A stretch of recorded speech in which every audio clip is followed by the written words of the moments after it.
Deportes en Radio Libertad.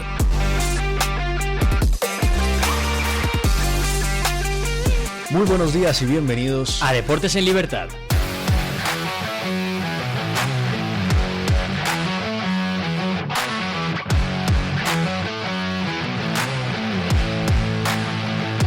Comenzamos las noticias de hoy hablando de la Champions, porque vuelve, ya tengo el himno de la Champions en mi cabeza retumbando antes de que empiece, vuelve la Champions y vuelve el Real Madrid. Y vuelve el Real Madrid, vuelve a su competición favorita, como se le conoce, ¿no? La Champions League y el Real Madrid, en ese romance que tienen estas dos, este equipo y esta competición. 6.400 kilómetros ha tenido que viajar el Real Madrid para buscar su segunda victoria en la Champions, en lo que será su partido más lejano en la historia de la competición. Tendrá que viajar a Kazajistán para enfrentar al Kairat Almaty. Es el segundo partido con equipos más distantes en la historia de la Champions League, después de el Benfica Kairat de la jornada 1 de esta edición. Es decir, claro, está un poco más a la izquierda, ¿no? Entonces... Vas un poco más a la izquierda, te vas un poco más hacia Portugal, y pues eso hace que el Benfica Kairat haya sido el partido con equipos más distantes, y el segundo sea el Real Madrid contra el Kairat Almaty, mejor dicho, el Kairat Almaty contra el Real Madrid. Almaty está ubicada a 200 kilómetros de China, pero su país, Kazajistán, participa en las competiciones de la UEFA desde el año 2002, después del Mundial del 2002, porque el 5% de su territorio se entiende que pertenece a Europa por estar al oeste de los montes Urales. Entonces, por eso se le permite participar en competiciones de la UEFA. Bueno, en lo deportivo, el Real Madrid busca pasar página después de lo sucedido el fin de semana, de esa derrota 5-2 contra el Atlético de Madrid en el Estadio Metropolitano. Esto es lo que ha dicho Xabi Alonso, el entrenador del Real Madrid, sobre pasar página precisamente. Hay que pasar página. Ya estamos en Champions. Ya lo importante es lo de mañana. Las 24 horas posteriores al partido sí que todavía te quedas un poquito enganchado, pero ya estamos pensando en qué podemos hacer mañana, en qué equipo jugamos, cómo tenemos que jugar, porque queremos empezar bien en la Champions. El Madrid ha viajado los 6.400 kilómetros sin Militao, sin Carvajal, sin Rüdiger, sin Trent y sin Mendy, todos por baja. El partido será a las 7 menos cuarto, 10 menos cuarto hora local. Y hablamos del Atlético de Madrid porque el Atlético buscará su primera victoria en la Champions contra el Eintracht de Frankfurt. Hay que decir que ese primer partido del Madrid, como dice Guillo, se juega a las 7 menos cuarto y a las 9 juega el Atlético de Madrid, concretamente en casa, en Madrid, contra el Eintracht de Frankfurt. Busca el Atlético de Madrid, recordemos que perdió ese primer partido en los últimos minutos contra el Liverpool, la primera jornada de la Champions. Busca su primera victoria, teniendo en cuenta que lleva varios partidos seguidos en casa ganando, concretamente 3 partidos seguidos. El último de ellos, ese derbi contra el Real Madrid, en el que mete 5 goles, pues querrá seguir con la racha y meter ese cuarto partido ganado en casa seguido. En el caso del Eintracht de Frankfurt, viene de en Champions ganar 5-1 al Galatasaray, y en Liga de ganar 6-4 al Borussia Mönchengladbach.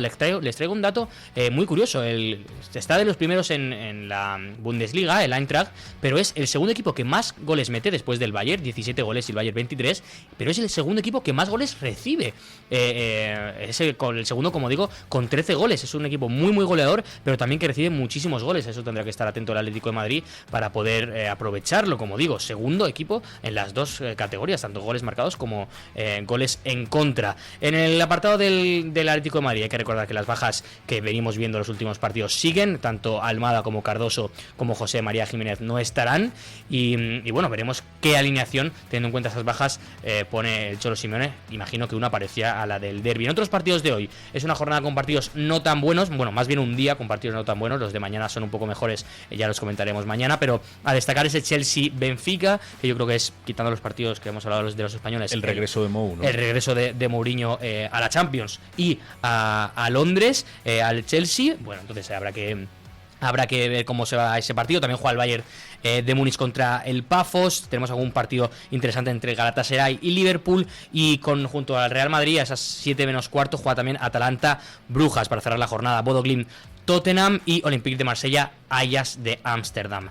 Como digo, esos son los partidos de hoy, pero seguimos hablando de fútbol porque no ha terminado todavía la jornada de Liga, ¿verdad, Guillermo? No ha terminado todavía la jornada 7, que se jugará hoy, precisamente ese último partido entre el Valencia y el Real Oviedo. El partido estaba previsto para anoche a las 9 de la noche, pero precisamente por esa alerta roja por las lluvias en Valencia, pues se llevó al juez de competición a decidir aplazar el partido para salvaguardar la seguridad totalidad de los asistentes al estadio de Mestalla. Finalmente el partido se jugará hoy a las 8 de la tarde, es decir, se jugará en simultánea con la jornada de la Champions League, y eso pues el juez también, aparte de esa decisión, tomó otra decisión, que es la de no aplazar el partido del sábado entre el Real Oviedo y el Levante. El Oviedo había pedido el aplazamiento de ese partido precisamente porque el Levante iba a tener 3 días más de descanso que el Real Oviedo, porque no se jugó el partido el lunes, sino que se va a jugar el partido hoy, pero el juez de competición dice que no, que el partido entre el Real Oviedo y el Levante no se aplaza.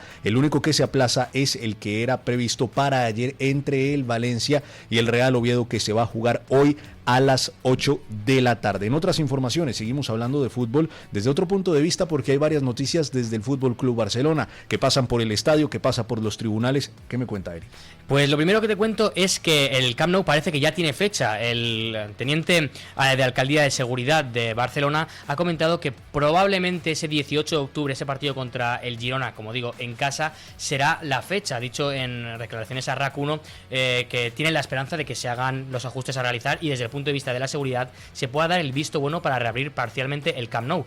Como saben, será una primera apertura de 27.000 aficionados que todavía no han recibido las licencias, pero que parece que después del parón, ese partido, como digo, contra el Girona, puede ser el momento para que empiecen a jugarse los partidos en el Camp Nou. En otras informaciones, el juzgado de instrucción número 32 de Barcelona ha declarado como imputado a Josep María Bartomeu en el caso de las primas de fichaje.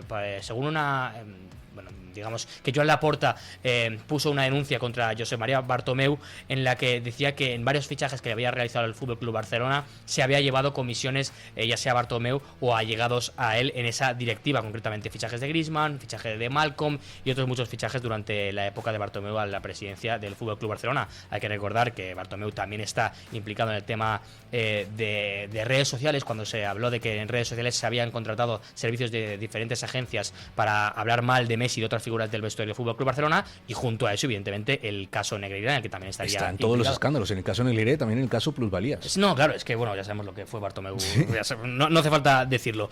Última noticia del Barcelona, también hay que decir que Marc Bernal, el jugador de 18 años que la temporada pasada no pudo jugar por una lesión, pues ha sido renovado con el Fútbol Club Barcelona hasta 2029. Se hizo oficial ayer, se llevaba varios días hablando del tema, pero parece que ya es oficial. Y ahora ya dejamos el fútbol porque vamos a la otra pelota, ¿no? Al baloncesto. Empieza la Euroliga. Vamos a la pelota naranja. Hoy empieza la Euroliga con la participación de dos equipos israelíes, el Hapoel Tel Aviv y también el Maccabi Tel Aviv. Precisamente el Barcelona debuta hoy contra el Hapoel Tel Aviv en condición de visitante, pero ese partido no se va a jugar en Israel, sino que se va a jugar en Bulgaria, en el Arena 8888 de Sofía, a las 6 de la tarde. Por su parte, el Baskonia recibe al Olympiacos a las 8:30 de la tarde, y el Real Madrid viaja a Bolonia para enfrentar al Virtus a las 8:45, después de haber perdido esa final de Supercopa contra el Valencia Basket. Un Valencia Basket que mañana debuta en la Euroliga contra el Asbel Villeurbanne a las 8 de la tarde. Y por último, hablamos de tenis porque Carlos Alcaraz se juega la corona de Tokio contra Taylor Fritz. Otra final para Carlos Alcaraz, ya lleva unas cuantas seguidas. Hay que decir que juega contra, como dice Guillo, contra la estadounidense Taylor Fritz, número 5 del mundo, y que el español en semifinales viene de ganar a Casper Ruud, el noruego, que le puso en varios problemas. Ganó 3-6, 6-3, 6-4, y como digo, juega contra Taylor Fritz. ¿Cómo están esos enfrentamientos? Pues el head to head, que se suele decir, está a favor de Alcaraz 3-1, aunque hay que decir que el último partido, que fue hace prácticamente 10 días, lo ganó Fritz en esa Lever Cup, en esa competición que enfrenta a Europa y al resto del mundo. Pues lo ganó Taylor Fritz ese enfrentamiento, que le puso las cosas muy complicadas a Alcaraz y a Europa en general, porque ya, como saben, pues se juegan varios tenistas del mismo continente por parte de Europa y el resto del mundo por parte del resto del mundo, valga la redundancia. Hay que decir que se juega, como digo, esta final a las 11 de la mañana, y que próximamente Alcaraz estará también en el Masters 1000 de Shanghái, que ya se están jugando las fases previas, y que conforme prácticamente termine se va a Shanghái a seguir jugando. Alcaraz no para, y esperemos que no pare de seguir ganando. Pero los que no paramos somos nosotros, porque ahora mismo nos vamos al mano a mano.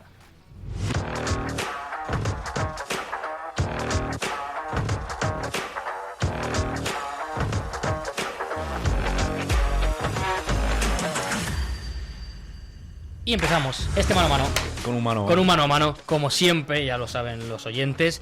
Y empezamos hablando pues de ese resacón del derbi, ¿no? Sí, esa onda expansiva después de ese 5-2 del Atlético de Madrid contra el Real Madrid ha llegado 6.400 kilómetros hacia Almaty, Hacia precisamente. Almaty, ¿no? Sí, en sí. la rueda de prensa ayer, previa a ese partido de Champions que se jugará hoy, pues hubo muchos ecos de lo que pasó este fin de semana entre el Atlético de Madrid y el Real Madrid. Recordemos, primera derrota de Xabi Alonso en esta temporada, segunda derrota de Xabi Alonso como entrenador del Real Madrid. Y segunda paliza, además. Y segunda paliza, sí. Además que son 2 derrotas contra los 2 equipos más importantes a los que se ha enfrentado Sí. en esta pequeña trayectoria que lleva como entrenador del Real Madrid. Recordemos, hacemos referencia a la primera que fue contra el Paris Saint-Germain en el Mundial de Clubes y ahora esta contra el Atlético de Madrid en la jornada 7 de Liga. Pues bueno, ya escuchamos a Xabi Alonso decir que hay que pasar página, que tanto las victorias como las derrotas solamente tienen que durar 24 horas. Sí, claro. Sí, o sea, que así se gane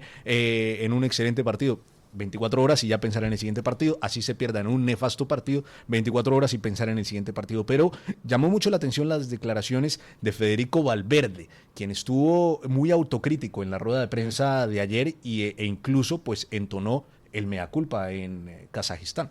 Bueno, al final estoy frustrado, un poco, soy consciente también de cómo estoy jugando, soy el primero en saber cuando las cosas no salen como uno quiere. El jugador de fútbol se da cuenta cuando hace un mal partido, es el primero en darse cuenta de cada jugada, de cada momento, de cada minuto, que las cosas no las hizo bien dentro del campo. Yo lo comentaba con Guillo fuera de micrófonos. A mí, quiero decir, evidentemente el partido es el que es, no vamos a negarlo. La imagen del Madrid es muy mala, la del Atlético de Madrid es muy buena, pero tengo la sensación de que se le está dando demasiada importancia a perder un partido. Quiero decir, el Madrid viene jugando muy bien, viene haciendo muchísimos goles, viene demostrando que es un equipo que, bueno, que puede jugar de diferentes maneras. Pierdes un partido y que parece que se caiga el mundo. Que si has perdido un partido en casa de tu máximo rival, quitando el Fútbol Club Barcelona. Y ya está, quiero decir, estás a un punto en Liga, ahora vas a tener, es verdad, un mes complicado, pero te vas al Almaty. Otra cosa sería que, por ejemplo, contra el Kairat pierdas o empates. Ahí ya hablamos de otras pero cosas. el tema, Eric, bueno, y yo entiendo lo que usted dice, pero también es el cómo se pierde, ¿no? No, estoy de acuerdo. El Real Madrid pierde un partido donde le meten 5 goles. El Real Madrid pierde un partido en el que Xabi Alonso se equivoca porque traiciona los principios con los que llegó al Real Madrid, sobre todo en los principios de que va a jugar el que mejor esté, va a jugar los jugadores que estén en condiciones. Aquí no hay titulares indiscutibles y pues bueno, vimos que alineó a Jude Bellingham. Yo creo que el único mérito que tenía Bellingham para ser alineado en ese partido era el peso que tiene como uno de los jugadores más importantes del Real Madrid, pero en cuanto a estado físico y en cuanto a nivel de forma, pues no estaba en condiciones adecuadas para ser titular contra el Atlético de Madrid. También otra de las cosas es la imagen que dejan los jugadores en el terreno de juego. Yo creo que Sí. el Atlético de Madrid pasa por encima del Real Madrid en cuanto a la actitud y yo creo La que intensidad, sí. eso también hace que Federico Valverde entone el mea culpa. Hablábamos de, bueno, ¿cuáles son los jugadores que quedan más señalados? Uno de ellos fue Bellingham, el otro fue Valverde en este partido. También los dos defensas que han... Sí, eso para mí sobre todo. Claro, que han estado muy bien durante toda esta temporada en el Real Madrid, como lo son Hausen y Carreras. Entonces yo creo que viene bien también entonar este tipo de mea culpas y recibir las críticas como lo hace Valverde en rueda de prensa, ¿no? Sí, sobre todo Valverde, que yo creo que además se da la curiosidad de que como no van a estar ni Trent Alexander-Arnold ni Carvajal en este partido, las posibilidades y ni Fortea, que sería ese tercero en discordia del lateral derecho, las posibilidades de que Valverde vuelva al lateral derecho son muchas. Que igual de repente no, igual de repente... Pone Asensio. Sí, pero bueno, ¿quién juega de central? Quiero decir, es que... Porque Militao no está. Porque Militao no está, Rudiger no sé si llega. Rudiger tampoco está. Rudiger No tampoco llega. Como digo, Militao no está, Alaba pues tampoco ni lo contamos. Entonces, pues las posibilidades de que vuelva al lateral derecho son muchas. Ya digo, o sea, entiendo a Valverde porque al final uno de sus grandes potenciales y una de sus grandes virtudes es esa intensidad que le mete a los partidos. Entonces, yo creo que él mismo dentro dice, no solo hemos estado mal, sino que yo he estado especialmente mal porque mi gran virtud es esta y nos han pasado por encima por esta, concretamente eso, por muchas cosas. Quiero decir, a nivel juego fue muy superior al Atlético de Madrid, pero una de las cosas fue la actitud, que es supuestamente lo que no puedes quitarte, ¿no? Lo último que puede quedar. Veremos qué pasa. Yo creo que le meterán 5 al Almaty y ya hablamos de otra cosa. La actitud es innegociable. Bueno, usted habla de que el Madrid le meterá 5 al Almaty. Yo creo que el Madrid también tiene la mala suerte de que el fin de semana da una presentación nefasta en el Estadio Metropolitano, pero que el siguiente partido es un partido contra el Almaty. Es un partido donde hay mucho que perder, pero nada que ganar. Sí, es estoy decir, de acuerdo. nosotros esperamos que el Real Madrid golee hoy al Almaty, y si el Real Madrid golea al Almaty no pasa absolutamente nada. Es que es obligatorio, o sea, Claro. Tienes toda la razón, es que es obligatorio meterle una goleada. Ya no, quiero decir, mañana venimos aquí y ha ganado el Madrid 1-0, minuto 70, Sí. y lo normal es que haya críticas al Madrid. Y Claro. esa es la verdad, ganas, bueno, 1-0 no, 0-1, o ganas 1-2 y lo normal es que haya críticas, cosa que tiene sentido. Empatas contra el Almaty o pierdes contra Bueno. el Almaty y hay crisis. ¿Sí? Pero ahí sí que estaría totalmente de acuerdo que hay crisis. Pero ¿sí? si goleas al Almaty no pasa absolutamente nada. Cosa contraria sería si al Real Madrid el siguiente partido, justo después de perder el derbi, hubiera sido un partido importante, por ejemplo, no sé, el partido contra la Juventus o un partido contra algún equipo importante de la Liga. Si el Madrid gana, pues obviamente sí habría brotes verdes después de lo que pasó el fin de semana. Yo creo que es un partido muy, como podría decir, Traicionero, ¿no? traicionero, ¿no? Sí, Muy sí, traicionero. aunque como digo, el Madrid es muy superior. Si quieres, terminamos estos minutos de Deportes y Libertad hablando del Atlético de Madrid, que juega también hoy a las 9 de la noche en casa. Como digo, 3 partidos seguidos ganados en casa y una muy buena oportunidad de demostrar que se ha dado el clic, ¿no? De ratificar lo que hizo. Exactamente. Creo que para el Atlético de Madrid es todo lo contrario. Bueno, aunque de cierta manera parecido, ¿no? Porque como hoy no ganes al Eintracht de Frankfurt, puede que esos sonidos, esos cantos de sirena de oye, igual no estábamos tan bien, igual solo ha sido contra el Real Madrid, vuelvan a aparecer. Yo creo que el Atlético de Madrid tiene que aprovechar esa fragilidad defensiva del Eintracht, que como he dicho, es el segundo equipo más goleado de la Bundesliga. A pesar de que evidentemente es un equipo muy goleador, Sí.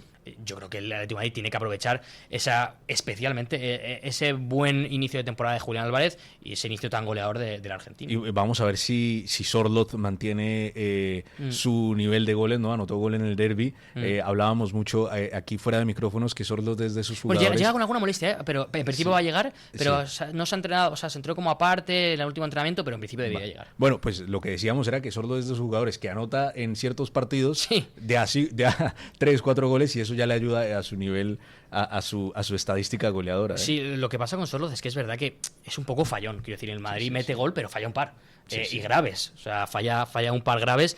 Como digo, evidentemente el Atlético de Madrid es superior y no creo que tuviese... Bueno, no creo que tuviese, al final no estás jugando contra un equipo, quiero decir, no es el Kairat Almaty, el Eintracht de Frankfurt, evidentemente, pero en la dinámica que llega al Atlético de Madrid y la dinámica que llega también en Champions... Es que es diferente, claro, enfrentar estos partidos después de haber ganado un derbi Sí. y después de haber perdido el derbi. O sea, anímicamente, pues que te sientes el rey del mundo. Exactamente. O sea, y además, no solo ganarlo, sino de la manera en De la la manera que los que ganas. ganan. Yo tengo también mucha curiosidad quién va a jugar, si va a volver a esa defensa de 5 o va a mantener esa defensa de 4 más o menos, porque Juliano es un poco pues comodín, está arriba y abajo indistintamente. O si pero- sale con solo 2 mediocentros. o si sale, sí, si sale igual de Eso, ofensivo, sí, igual de... Yo, si fuese el Cholo hoy, saldría ofensivo. O sea, ya lo he dicho, por los datos que... Es un rival al que se le puede hacer goles. Sí, yo saldría ofensivo, a pesar de que, como digo, en Champions, el primer partido contra Galatasaray, que no es el gran nombre, le mete 5.